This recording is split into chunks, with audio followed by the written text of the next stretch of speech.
Hi, so welcome to Discover Dorico for October. Now, the exciting news, if you like that sort of thing, is that actually today, being the 18th of October, is 1 year since the anniversary, well, the 1 year since the launch event. So this time last year, Daniel, yes, thank you, Daniel, just seen your comment, was presenting to the world, and here is Dorico, and since the 19th of October last year, you've all been able to buy it and use it if you wanted to. So, happy birthday, Dorico. Shall we all sing? After 3, 1, 2, no, I'm not really doing that, no. And I need to blow this out because otherwise this is a danger to everything. So anyway, so happy birthday, Dorico. So we've come a long way in a year. Think of all the things that have been added. For starters, this piece in the background, let me just move my head out of the way, there we go. This piece in the background couldn't have had chord symbols, for example, of course. And if you're thinking, well, you know, what are all the things? Of course, I'll remind you to go and read the version history, which is on the resources page on our website, because that will tell you about all of the things that have been added to Dorico in the last year. So there have been a number of updates, obviously.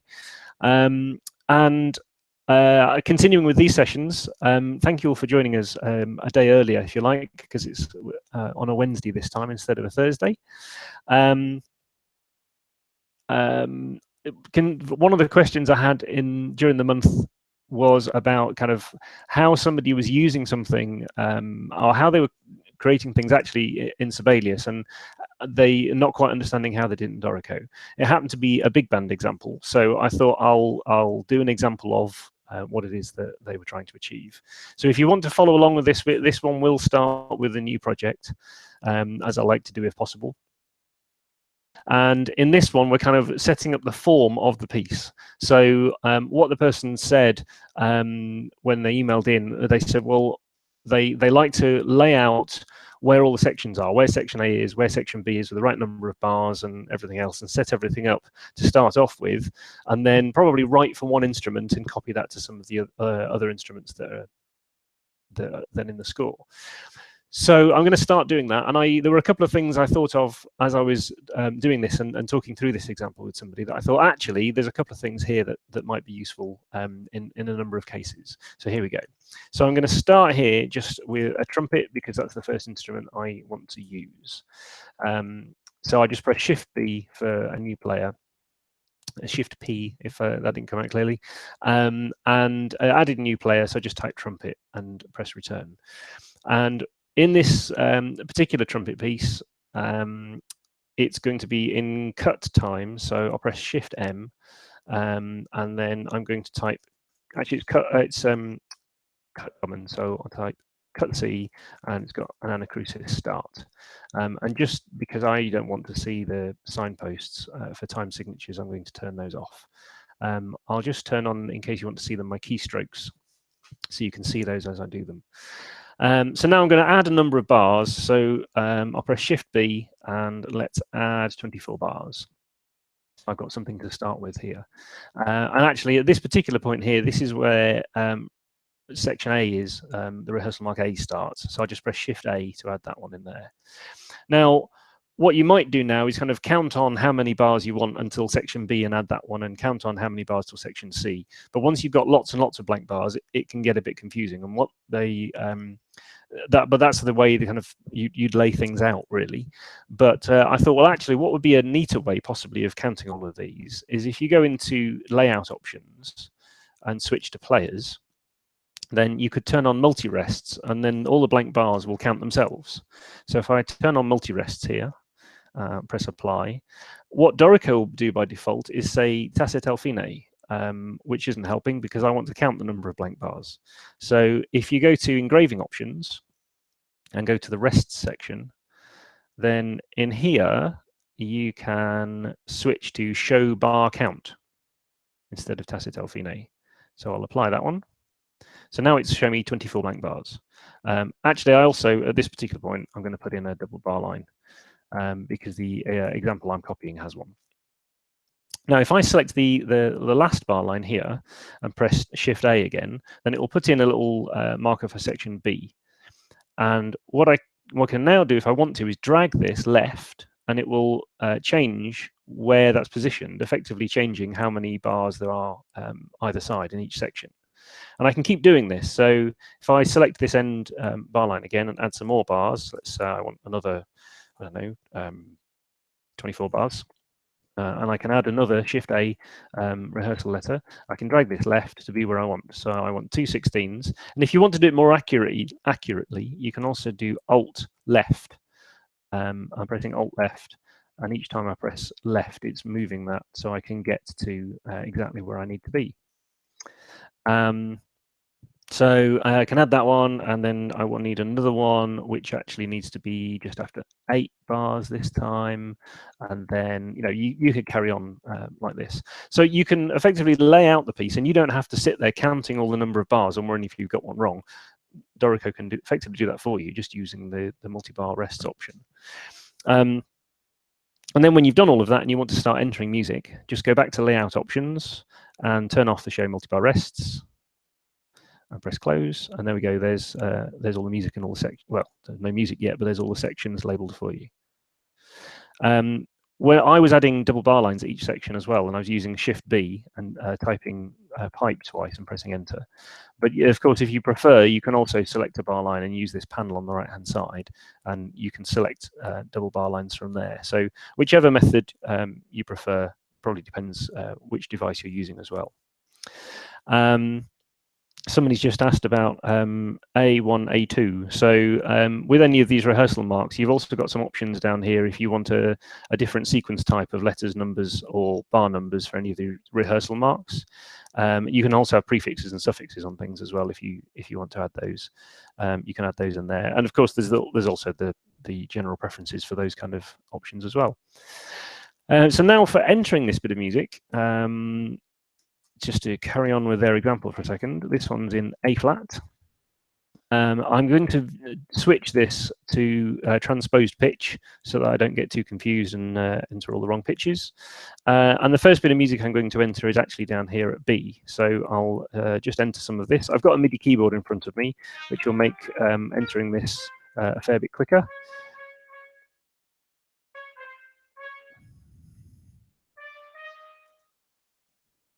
I'm not talking, in case anybody's wondering if they've lost audio. It's just talking and typing at the same time hurts my brain.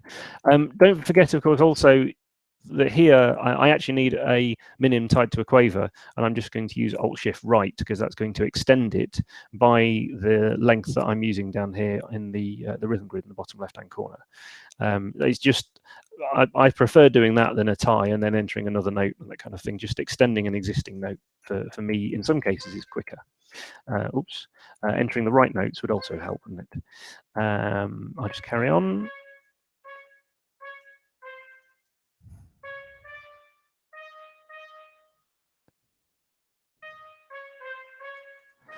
I'll stop there. I'm just going to go through also and enter a few of the things. So we'll have a slur in there and some dynamics. Ask me later if you're unsure about how I'm entering any of these things. We've done a few of these in other sessions, so I'm going to presume that you probably know those. I won't go through them all again, but I'm using shortcuts to enter various accents. I'm just using the right arrow to move on to select various notes as I'm going along. And put some more of these articulations in. What else do we need? That'll probably do for now. So now we've got some notes in. It's not the way everybody works, but I do I do myself when I'm doing this kind of thing. I'm actually copying something out. I'll tend to put all the notes in first, and then I'll go and do the articulations and dynamics and things like that. But different people work in different ways. That's just one example. I also noticed in this piece that the example I was looking at, they had marked the tenutos, for example, on the ends of the note instead of the beginning. Because Dorico knows that this is one note, then you can switch those relatively easily. So if you go into engraving options and go to the articulation section, and if I scroll down here, then you get to the ties section, and there's a position of accented marcato notes and staccato, and there's also one for tenuto. So if I switch that to end of tie chain, and press apply, then these tonito marks will now be on the end, whereas some of the other accents are on the beginning of the notes. It will just depend, you know, it depends on the style, but Dorico will switch those accordingly. You just choose the option that you want. Also, just for completeness on this section, this note here in the original is actually entered as a dotted minim. If that's the way that you want to notate that particular one, then if you go into the notation options, so I'm using Command-Shift-N or Control-Shift-N if you're on a PC, and in the note grouping section here, you can change this option so that notes starting on a beat that followed by a rest in the middle of the beat will notate as a single note. So if I press apply, then that's now changed. So I didn't need to use forced duration in that particular case. I can just use the properties to switch between those when I need to. So the next thing that the person who emailed me during the month wanted to know was, you know, they're then going through and they've entered one instrument and they then want to go and add some of the others. So I haven't added any other instruments yet. So I'm going to switch to setup mode. I'm going to press Shift P again. I'm going to add another trumpet for the second trumpet. And then in this particular case, it's only a small example. I'll copy these notes from here. So I only need to select those. I'm just going to use Alt-click at the beginning of this bar to copy those over, but you can use Control-C, Control-V if you want to. And now I can re-enter these notes and just re-enter the pitches. So I'm going to select that first note, press Enter for the caret line, and press L, which on the left-hand side over here will highlight the lock durations. So now I can re-enter these pitches just by playing the new notes on the MIDI keyboard, and the same when I do mistakes. At least I can press undo. So I don't have to worry at all about the note durations, entering rests. All I have to do is just press each note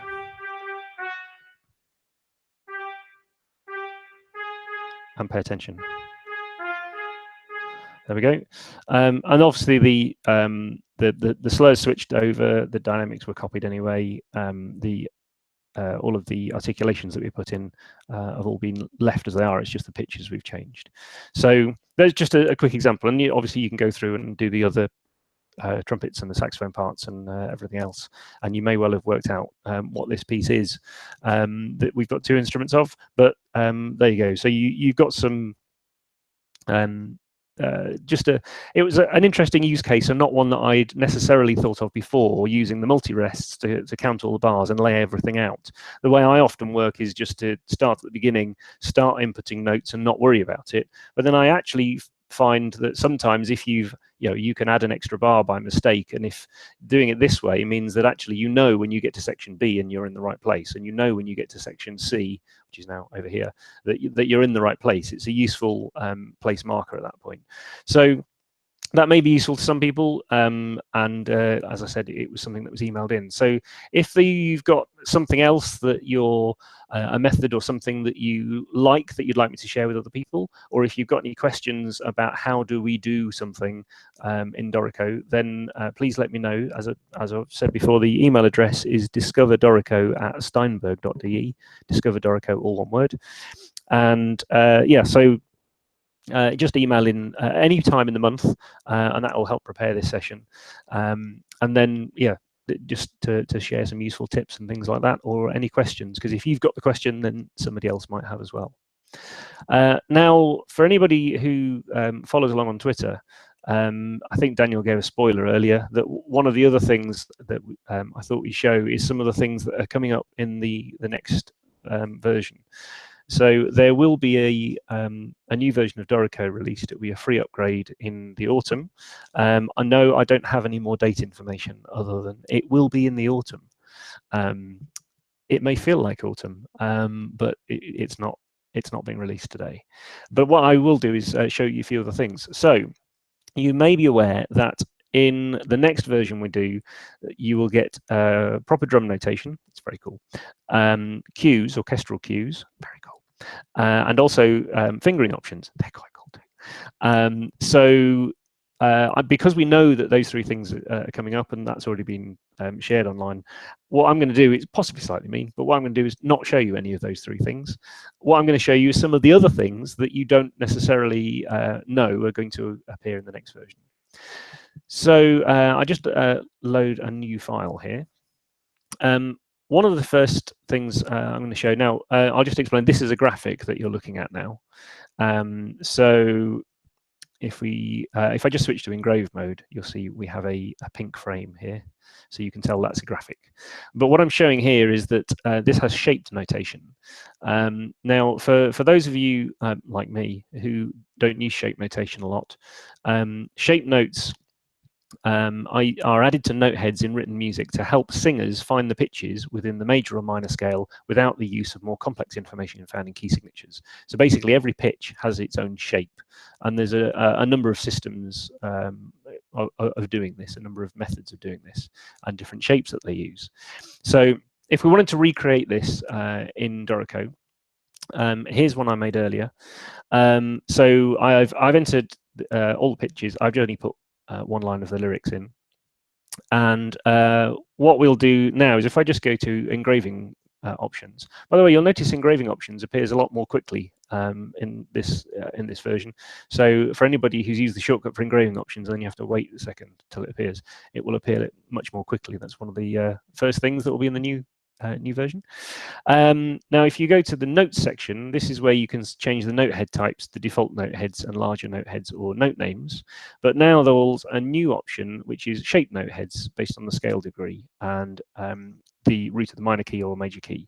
So in here, you can just choose one. So for example, if I choose Walker 7 shape and press apply and close, then it will now put shape note heads on all of those notes. If I go back and choose the Aiken 7 shape instead, then I'll get that one. So the example, I'll just scroll slightly. Here's the picture, and you see we've got these triangles down here. So this is the system that they were using. So we've now duplicated that.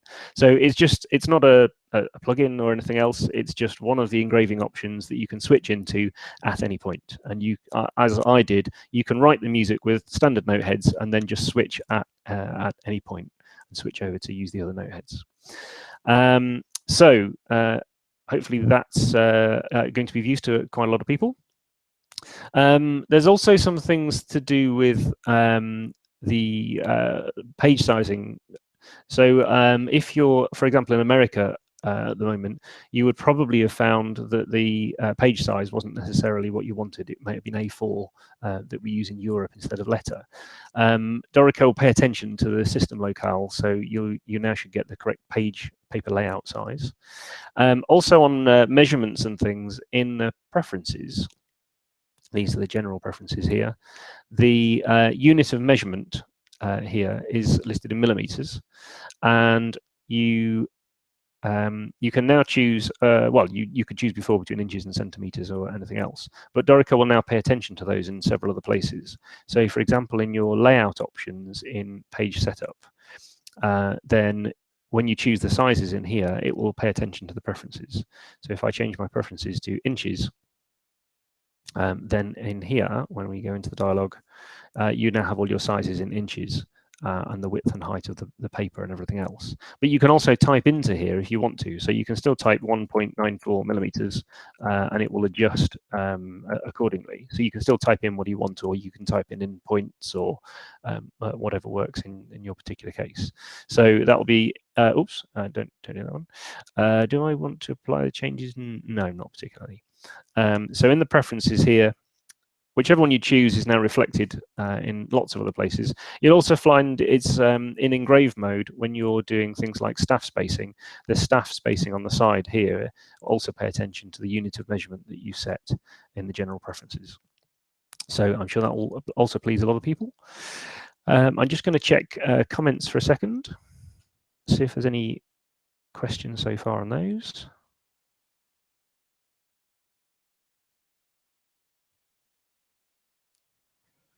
No, I think there's a couple of people had issues with the streaming of this session. We'll carry on, and hopefully that will resolve itself. Just in case it's me upsetting anything at this end. Let's make sure everything's wired and okay. So carrying on for a second. So a couple of the other new things that will be in this version. There's a new option here for filter. And if it would probably help if I select something, so I'll make a small selection here. In the filter menu, there's a couple of new options. One is notes of pitches. So if you need to be able to filter a particular pitch, then you can choose the pitch. So you can choose, for example, any B flats, and if you want to, you can choose the octave. If you don't choose the octave, then when you press add, it will add it to this little list here. So you can come back here if you need to and kind of say, oh, that's the one I used before, but you don't have to kind of select them all again from the top. You can select the option, press select, and it will then filter those notes as it has done there. So that can be useful in a number of cases. Also, if you do things like a MIDI import or a music XML import where you get the wrong enharmonic notes and things like that, it's sometimes useful to filter out that pitch and make the change to all of those notes all at the same time. So that's where that kind of thing is useful. Also in the filter menu, there's now an option for lyrics, so you can filter out all lyrics or a particular line of lyrics, or any lyrics that are above the staff or below the staff, or any choruses or translations. I'm sure, as you know, the chorus and translations, when you enter those, they know what they are, so therefore they're labeled accordingly. You can filter them. So if you need to make a change to just all the lyrics above the staff, for example, or or just the chorus, you can filter those out if you need to. It's sometimes useful to copy those, to be able to copy those easily, so you can copy them to another instrument or another singer. So those kind of things will help quite a lot with new filters. Also, some of those new filters are also available. In fact, all of those new filters are also available as key commands or shortcuts. So when you're assigning shortcuts or key commands in this section here in preferences, you'll find in the filter section that you'll be able to filter lyrics and various other things in there. And also importantly for the key commands is that you may have found, if you'd set a shortcut before yourself, or a key command, if you'd set a shortcut yourself and let's say, I know you wanted to set a shortcut for a filter, when you then got the new update for version 1.1, you may have found that you didn't have the shortcut to create chords, for example. That will now change. So in the next version of Dorico, they're separate. So your shortcuts that you've made are separate from the system ones. So any new shortcuts that we add, for example, I don't know, for fingering or cues, those shortcuts will appear because they'll be in our master set, and you will still also get to keep any of the key commands shortcuts that you have set yourself. So for me, that's a great advantage, because I've set a bunch of shortcuts that I use to speed things up for me, and then I end up resetting them or having to move them several times. So that will help quite a lot. While I'm on some of these choral staff options, if you enter, let's say we'll put in a system break. So let's move that panel out of the way. If we have a system break entered, you now have a new option in the properties down here for staff labels. So at the moment here, I haven't displayed any staff labels, but you'll be able to flick this toggle here and you can choose now. So if on any system break, so at the start of any system, if you want it to be, but there has to be a system break, select the system break, and you can now choose if you want the abbreviated, non or full labels. This can be very useful in choral work, where maybe initially you've just been using choir, and then on the next system it goes to SATB and you want to label those, or maybe it only goes to ST and B, and you want to label which staves they are. You can just put in a system break and say, actually, at this point, I'd like the abbreviated labels, please, and then it'll give you a clear indication for that one. But you don't have to do that for every system. Or it may be that just on one system you don't want the labels at all. You want to turn them off. So again, add a system break, select it, and in the properties you can choose the staff labels options. While we're talking about instrument names and labels and things, there's also a new option in setup mode. So we don't have any at the moment, so let's just add something that has a transposition. For things like trumpets and anything that has a transposition, when you edit the name, you'll also be able to show the transposition either to follow the layout options, or you can always show it for this instrument, or you can never show it. And that's quite useful. It can be useful both ways, depending on whether you want to show them or not. So maybe it's a trumpet, an orchestral trumpet in E, but you don't want to show that it's in E, for example, for that particular instrument, then you'll now be able to do that. So a couple of options on there on staff labels and those kind of things. There's also a couple of other little things which will be useful to people. So for example, when you import MIDI files, you'll now have an option for the split point for grand staff instruments. So things like a piano, when you import the piano, you'll be able to choose where the split point is between the hands on the piano. I think it's set to middle C or MIDI note 60 by default. You can change that, so if that would probably make the clear the music up and make it look a lot neater very quickly. There's also a couple of options which seem simple, but in the project info, it was quite annoying sometimes to switch between various flows and projects. So now there's a couple of little buttons up here, so you can choose which flow you want to choose to edit, but you can just flick between the project information and any of the flows and check that you've got all the right information in there. So actually, they're actually really handy, because you can just flick between them and check that you haven't missed out the composer on any of the flows, or anything like that, the copyright details, those kind of things. So that's also it's a nice little addition. There's also one, now let's see, let's use this flow over here. Here's a blank flow that I made earlier. So I'm just going to turn off the shape notes, because actually I don't need those right now.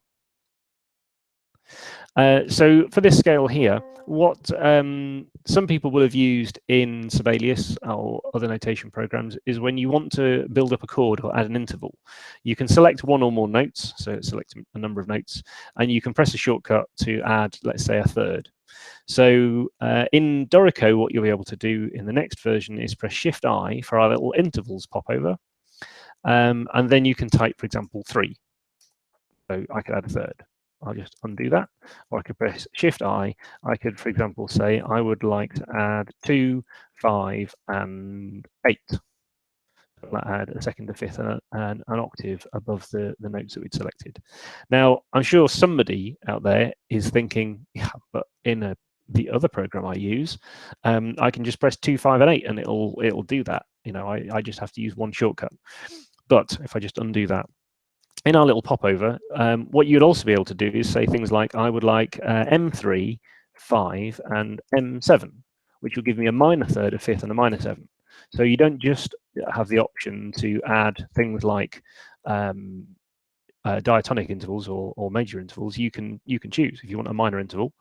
I was also playing around with this one, and you can do things like, I would like an augmented second, a diminished fifth, and a minor 7. So you choose what you want to type in there, and it's actually very flexible. Yes, it feels, if you're only adding a third, maybe it's a couple of key presses more initially, but actually it's because there's a lot more flexibility in this little popover. In fact, also, if you use the same popover, you can do things like T3, which will transpose everything by a third. So if you've just got one little section and you don't want to have to go to the right menu and transpose and choose the options and press OK, all you have to do now is just say, actually, in my intervals popo, I would like to transpose by presumably a diminished fifth. And you can type that in our little popover, and that'll get you what you want. And then, of course, add a third or something above that. So again, it's just another useful little thing that will be in the next update. Somebody just said, can we add below? Can we add below? Sorry, press minus, so -3. There's a third below. Or you could say, I suppose you could go a bit mad and say, I'd like a third below and a fifth above and a -7. Yeah. So you choose. So minus will do below, and if you don't put anything, it will add it above. Somebody's already said that is cool. Now, unfortunately, yes, you will have to wait till the next update comes out, but that will be a very useful feature for a lot of you. I know I'm still not going to tell you when that update is coming out. So I've reached the half-hour point. So I just to wrap up. There's been a number of things, obviously, that you now know are also going to come out in the next update. If you want to meet people physically, there are some events and things happening. For example, on the 2nd to the 4th of November at the Ontario Music Educators Association Conference near Toronto in Canada, you'll be able to see me. So come and say hello. Always freaks me out slightly to find out that people have been watching things online and that they've now come to say hello. So come and say hello. The next one of these sessions, we're going to continue with Wednesdays. So the next one will be on Wednesday, the 22nd of November. Normally, I'd say, yes, it's the last Wednesday of the month. But if we do that in November, there's so many Wednesdays that it would be a long time between now and then. So to try and break things up a bit, but then we're going to go with the 22nd of November. So yes, I'll put some reminders online on Facebook. Also, the Google Hangout event is already there. So if you want to select that and add yourself a reminder, then you can do that. But obviously, we'll also put reminders out around the same time. So Wednesday, the 22nd of November at the same time, whatever time that is in your time zone. Between now and then, if you've got things you want to ask, things that you think we should show in these sessions, things we should talk about, then please email me on discoverdorico@steinberg.de. Do that at any point during the month. Discover Dorico, all one word, at steinberg.de. So yes, do that at any time during the month, and then we'll accumulate things for the next session. And if you want to email me because you've got questions that you don't want to include in these sessions, but questions generally, then you can email me, or you can find us, of course, on the Facebook groups. There's lots of our YouTube videos that you can find as well. So there's plenty of ways you can get in touch with us. And of course, there's also the official Steinberg forum. And if you post things on there, then Daniel will also read a lot of those. So there's plenty of ways to get in touch with us. I'm just going to check to see if there's any other questions. Bear with me a second.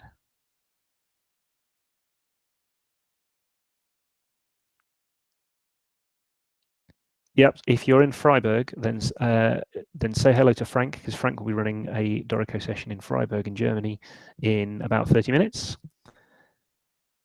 Daniel's answered some questions in the comments about double and half rhythmic values, and yes, it will be in right edit durations to use things like, now did it get into this version that I'm using? Yep, edit duration. So let's make a selection, that would help, wouldn't it? There you go. So there'll be some options in there as well. And you can assign a key command to those. So if you want those, then you can use those. So I'll wrap up now for this session. We'll still be online answering some of the comments after this session until we get kicked off by YouTube. But like I said, if you've got any other questions that don't get answered in here, just drop me an email, discoverdorico@steinberg.de. I read all of the emails and answer them all. So if you have any questions, please let us know. So thank you all for coming to this session. And if you haven't watched it live, then the dates thing and the happy birthday thing at the beginning was possibly a little skew-whiff. But Dorico's first birthday is tomorrow, the 19th of October. So thank you all for coming, and I'll see you again on the 22nd of November. Thank you. Bye.